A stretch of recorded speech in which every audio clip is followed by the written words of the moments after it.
From out of the skies over Vietnam come the Screaming Eagles, the heroic paratroopers of the 101st Airborne Division. Their fabled exploits during World War II can never be forgotten. In December 1944, outnumbered and surrounded by the Germans at Bastogne, the men of the 101st courageously fought on. When the Germans ordered them to surrender or be annihilated, their acting commander, Brigadier General Anthony McAuliffe, gave the historic reply, nuts, and they stood until the Germans were defeated. It is in this same tradition that the men of the Screaming Eagles, 1st Brigade, today serve on the jungle battlefront of Vietnam.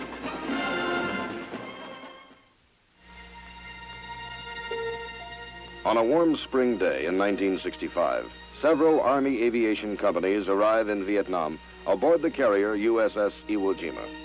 It is the beginning of the Army's air mobility buildup, the first of the assault helicopters, which soon will fill the air over this embattled land. Even as the pilots of the 101st Aviation Battalion whirl away toward the field at Vung Tau, all of South Vietnam is infested with Viet Cong. From the north, they stream down the Ho Chi Minh Trail, and like a disease, spread throughout the Southern Republic.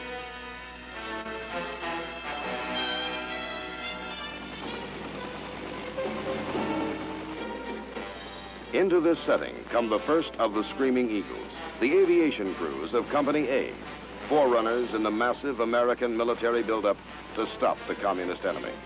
For the Republic, this is a time of desperation.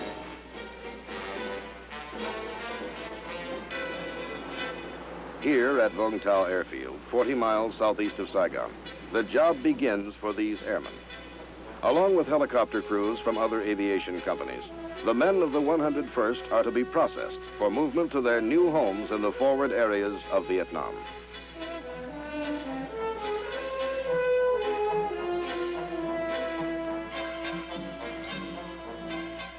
Their mission now is to create the helicopter bases from which U.S. Army forces can be flown into combat against the Viet Cong. Quickly now, they make ready.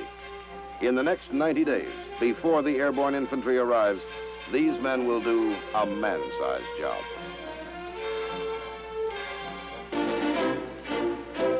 On the 29th of July, 1965, the 1st Brigade of the 101st Airborne Division arrives at Cam Ranh Bay.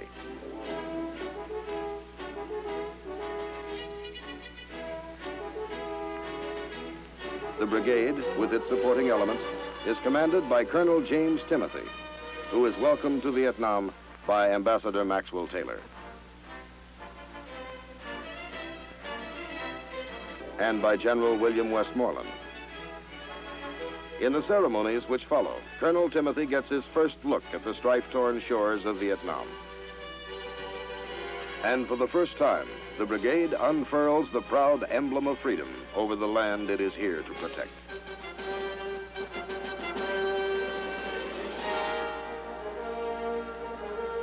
To Ambassador Taylor, the occasion holds a special meaning, as the one-time commander of the 101st talks to his son, Captain Thomas Taylor, now a member of the Screaming Eagles.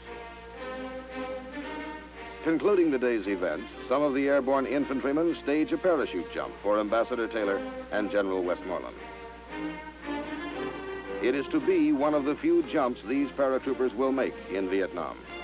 The Screaming Eagles descend toward the earth and the unknown hardships of jungle warfare they will face in the months ahead. Within 2 weeks after their arrival at Cam Ranh Bay, the Screaming Eagles are sent northward on their first combat operation. As they sail for Quy Nhon, 130 miles up the coast, it is mid-August, and the brigade hasn't yet had time to establish its permanent home base in Vietnam.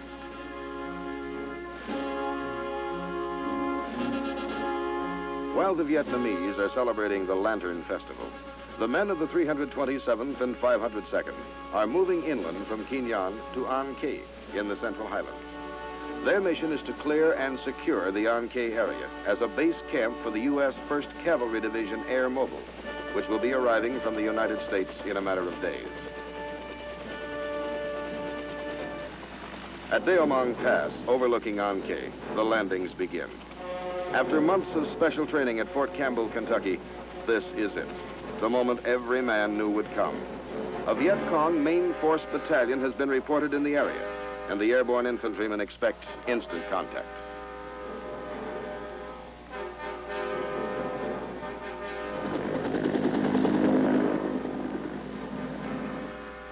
But it doesn't come.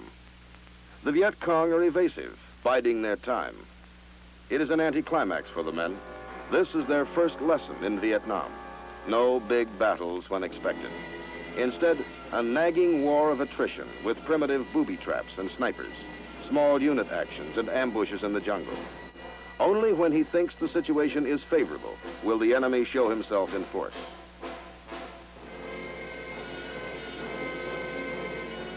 So the long, hard task of ferreting out the communist enemy begins. And the Screaming Eagles are good at their job. By the end of September, they will kill 600 Viet Cong. It will be a difficult thing, and some of these airborne fighting men will die. But the job, for this time, will be done.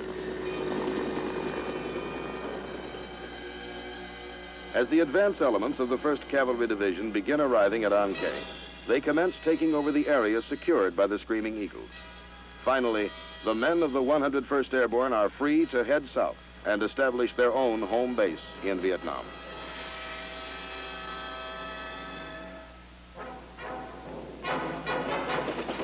From An Khe and the Central Highlands, the brigade moves 170 miles to the coastal town of Phan Rang. This is to be their permanent camp, as soon as it can be built. Though weary from their campaign in the hill country, they worked throughout October until the base at Phan Rang has been set up.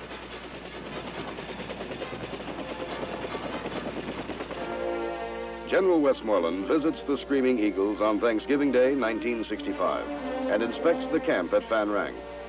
He is pleased with their performance at An Khe and congratulates them on a job well done. Even as he returns to Saigon, the brigade is conducting local search and clear operations. As the new year begins, the entire brigade is deployed to Tuy Hoa, 100 miles to the north in Phu Yen province. Known as the Rice Bowl, this is the richest rice-growing region in central Vietnam. From this fertile area come crops to feed all the people of central Vietnam.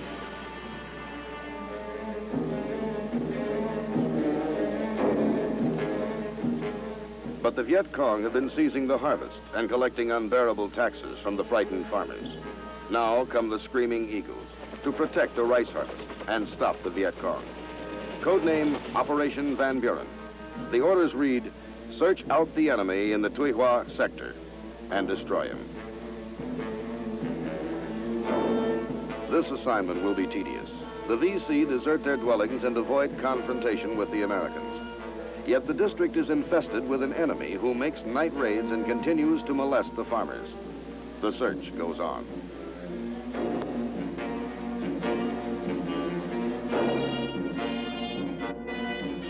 Brigadier General Willard Pearson takes over command of the Screaming Eagles on the 29th of January, 1966. He steps up the pressure on the Viet Cong. Fire!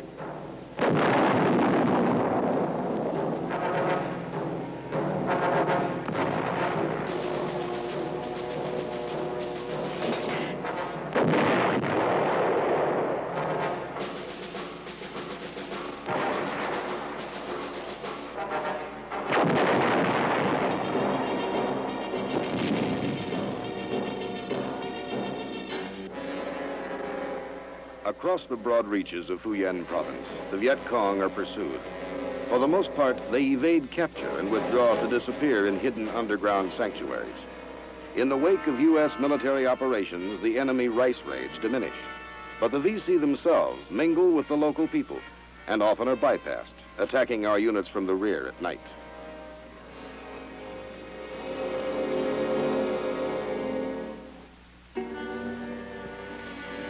On 8 February, the Deputy Commander of the U.S. Military Assistance Command, Vietnam, Lieutenant General John Hankes, comes to Tuy Hoa to personally evaluate the situation.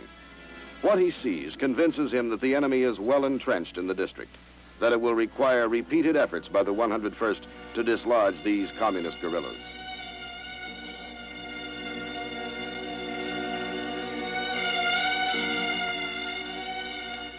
Operation Van Buren becomes Operation Harrison. February becomes March, and daily the Screaming Eagles patrol the jungles and foothills surrounding the rice fields of Tuihua. Enemy main force headquarters are located and hit by the U.S. Air Force with B-52 bombing raids. The men of the brigade go in to check the results and prepare field reports for Air Force intelligence.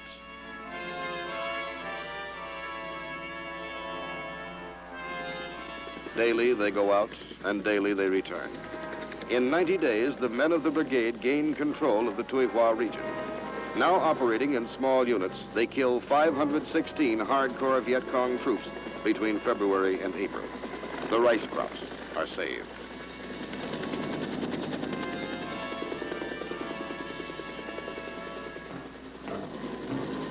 Once, early in March, the men of the brigade receive a surprise visit from one of Hollywood's movie heroes, Robert Mitchum. During this enjoyable interlude, there is talk about the glamorous girls of the film world.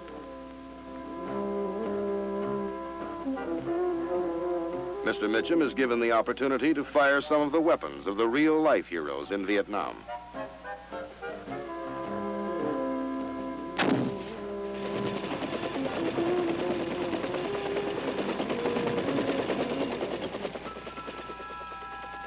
In mid-April 1966, the 2nd Battalion of the 327th is left to guard the rice harvest at Tuihua, and the rest of the brigade moves out on Operation Austin. 2 weeks in the area around Phan Thiet, then onward to Nang Co, near the Cambodian border. Here, where the Ho Chi Minh Trail enters South Vietnam, the Screaming Eagles meet the 141st Regiment of the North Vietnamese Army. For a while, the fighting is intense.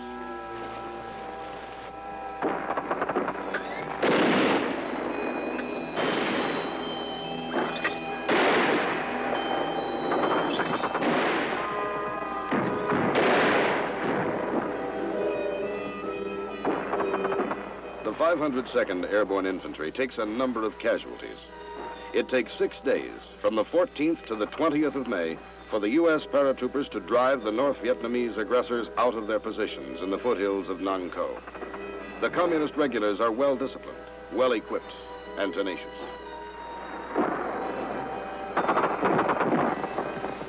In spite of heavy ground fire, Army aviators get in with their dust-off helicopters, and the wounded are whisked away to safety. This is the enemy. When he was captured, he was carrying a machine gun made in Czechoslovakia. He won't be using it again. As for his comrades, they have been put to rout, and in their hasty flight, they have dropped their arms. Over 100 of the North Vietnamese lie dead in the mountains. Victory at Nang Co is ours.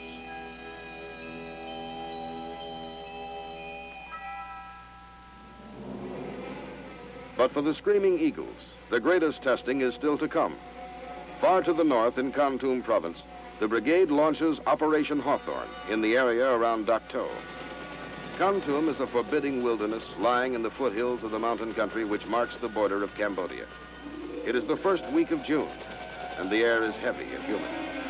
Until now, the enemy has held sway here.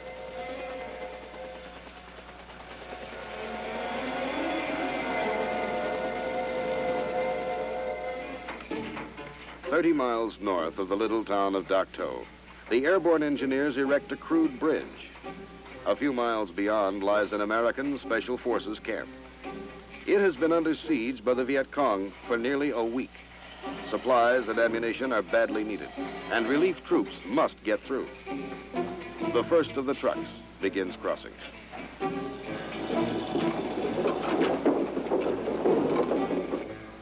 Near the bridge, the men of B Battery, 320th Artillery, prepare for another firing mission. Throughout the morning, they have rained howitzer shells upon the enemy forces attacking the camp. Now, with fresh supplies of ammunition, they're ready to begin again. Each time the shelling starts, the enemy withdraws his attacking forces to escape the punishing fires. When it is lifted, he regroups and again tries to take the camp. Despite week-long airstrikes by U.S. Air Force jets, the Viet Cong have shown no signs of withdrawing. But the artillery fire, directed by those defending the outpost, is having a telling effect.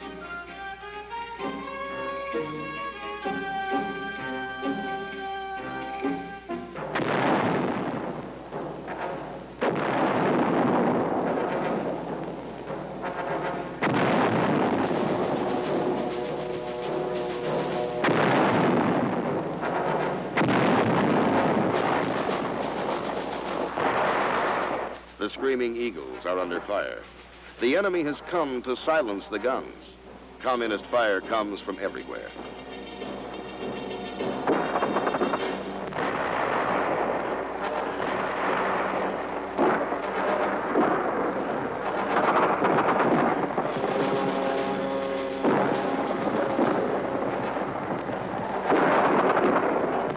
Out there, the enemy is creeping in.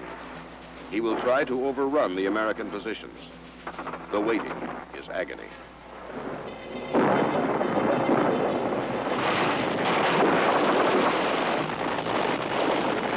Then the enemy makes his move. This is it, live or die.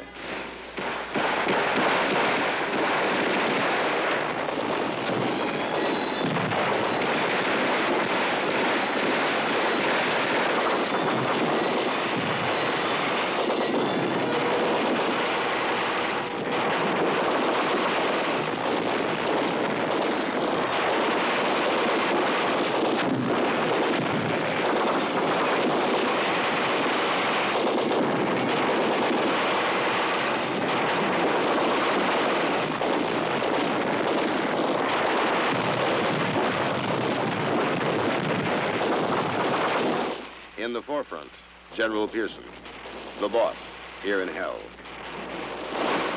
From Bastogne to Vietnam, the tradition remains unbroken, magnificent. The Screaming Eagle.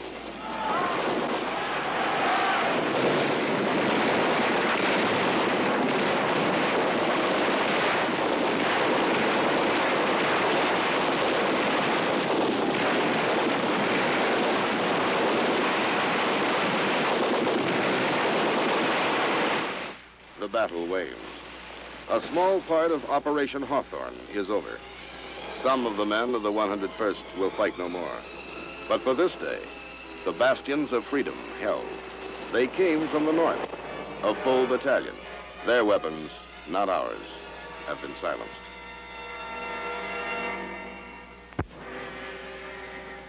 Throughout the oppressive days and nights of June 1966, Operation Hawthorne continues.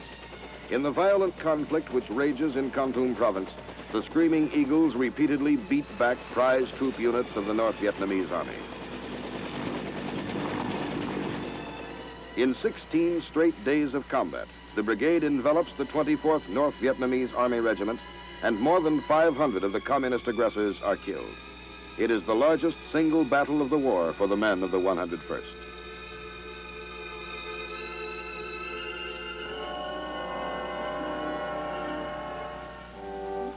The bitter struggle to preserve the freedom of this little Asian nation is made more bearable as each man is enriched in spirit and strengthened in his resolve.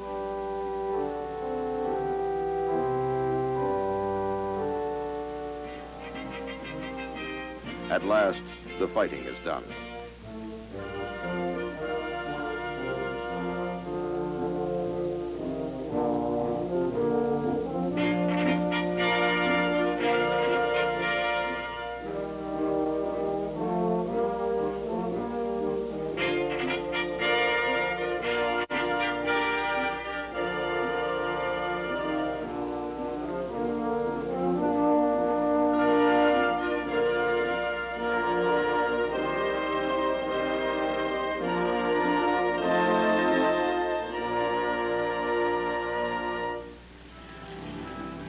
All the world had heard about the gallant Screaming Eagles and the battles of Operation Hawthorne. In recognition of their outstanding victory in Kon Tum province, the premier of South Vietnam, Nguyen Cao Ky, comes to the little town of Dak To. Premier Ky and the deputy premier express the gratitude of their nation in a way that fighting men can understand.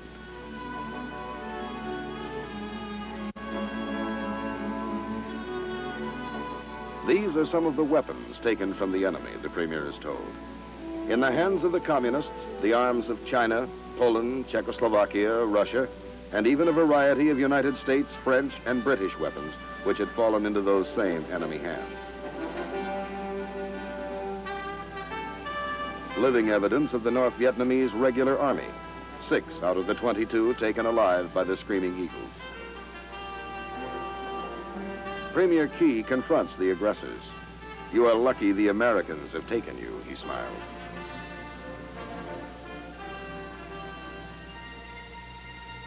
On the 21st of July, following surveillance operations along the Laotian and Cambodian borders, the brigade returns to Tuy Hoa.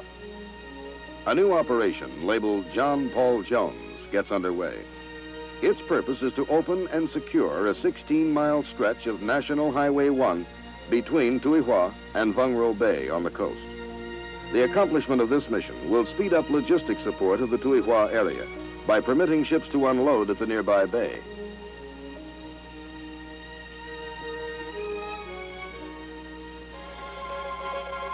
It begins with elements of the 502nd Infantry landing at the cliff-guarded Vung Ro Bay, where, without encountering resistance, they begin moving inland to link up with the oncoming units of the 327th.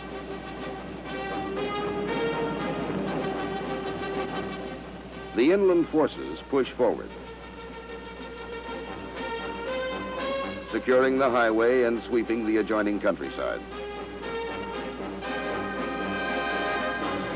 Supported by helicopter gunships, heliborne assault troops clean out the operational zone within 6 weeks. By early September 1966, they have secured Vung Ro Bay and Highway 1 north to Tuy Hoa. Sweeping through the mountains, the brigade captures 40 North Vietnamese and Viet Cong and kills 209 others.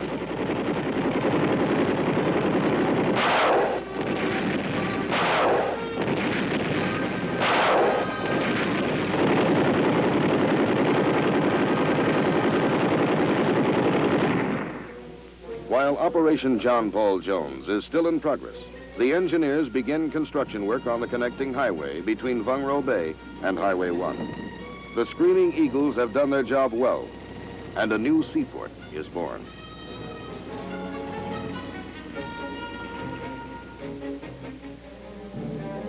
In the weeks which follow, the brigade protects the rice farmers as they harvest some 17,000 metric tons of the precious grain. Once again, the Tuy Hoa sector becomes a battlefield, and the Viet Cong suffer heavy losses, with 239 killed and 42 captured.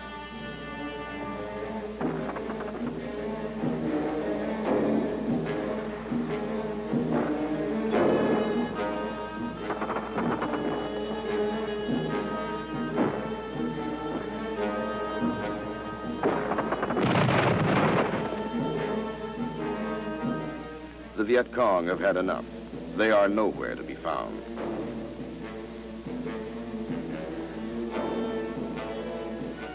"11 Vietnamese are found, however, in a Viet Cong prison camp.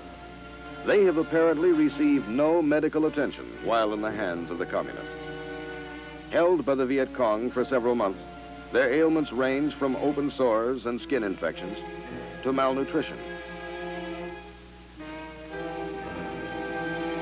as well as deformities caused by unset broken bones. This man, a former Viet Cong who defected to the Republic and was later captured by the VC, cannot tell of his unspeakable nightmare with the enemy. On the 9th of December, the odyssey of the brigade continues. From Tuy Hoa, back up north to Kon Tum province. The Viet Cong have been cleared from Phu Yen province by this time, and the Screaming Eagles are moved to the north in a record 48 hours by the U.S. Air Force.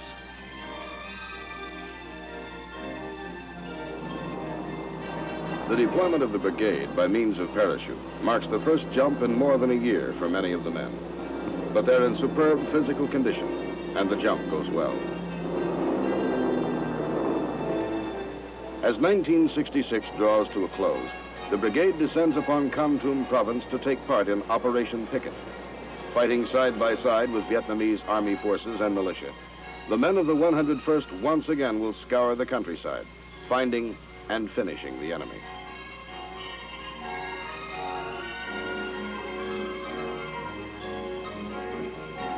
The operations in Kon Tum province continue until the 21st of January, 1967. Then, after more than a year's absence from their home base at Phan Rang, the brigade is ordered back for a rest. It seems a long time since the LSTs first moved the brigade up to Kin Yong, as they headed for their first combat around Ankeag. Now, the LSTs are taking them home.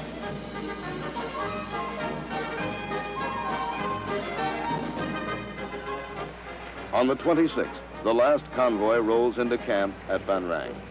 Brigadier General Willard Pearson welcomes the men home. It will be one of his last official acts as brigade commander.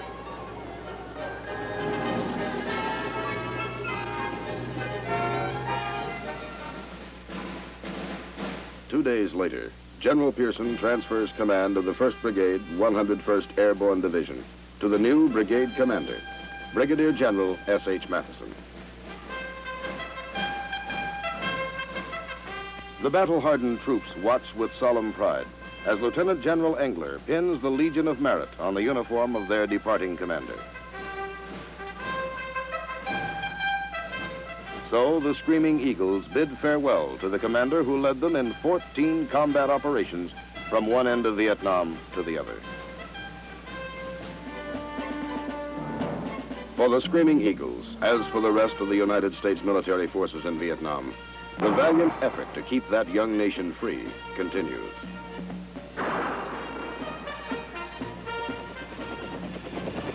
However far removed from our shores, the conflict between those who cherish human dignity and those who would snuff it out affects us all.